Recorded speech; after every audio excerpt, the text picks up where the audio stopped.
மீனராசி வாழ்க்கை மாறுமா மாறாதா? ஒரே கேள்விக்குறியா இருக்கு. என்னங்க பண்றது? இந்த ஜென்ம சனியில வர சனி வேற தலைக்கு மேல வந்து உட்காந்து ஒரே இம்சப்படுத்துறாரு. அடுத்து வர ரேவதி நட்சத்திரத்துக்குள்ள போப்பாரு. என்ன மாதிரி பலன்கள் வரப்போகுது? இதுக்கிடையில குரு பயிற்சி வேற நம்மளுக்கு நடக்க இருக்கு. இந்த ஜூன் 1 அன்னைக்கு என்ன மாதிரி மாற்றங்களை கொடுக்க போறாருன்னு தெரிஞ்சுக்கதான் போறோம். ஸோ வீடியோவை தொடர்ந்து பாருங்க.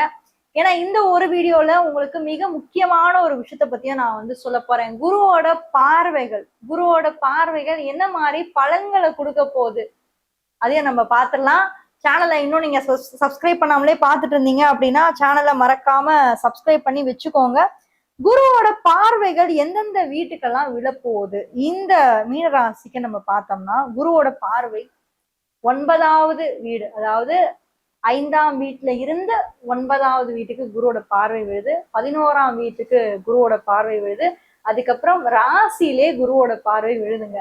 இதுதான் வந்து சூப்பர்னு நம்ம சொல்லுவோம். ஏன்னா குருன்றது இயற்கை சுவர் மட்டும் கிடையாது. அவரு மீன ராசியோடைய அதிபதியும் அவர் தான், தனுசு ராசியோடைய அதிபதியும் அவர் தான். 2 முக்கியமான ராசிகளுக்கு ராசி நாதனாவும் வந்து ராசி அதிபதியாவும் வராரு. ஒண்ணு தனுசு, இன்னொன்னு மீனம். இப்ப நீங்க இந்த மீனராசிக்கு நம்ம பார்க்கும்போது எங்க வராரு குரு பகவான், அதான் நம்ம முக்கியம் இல்ல.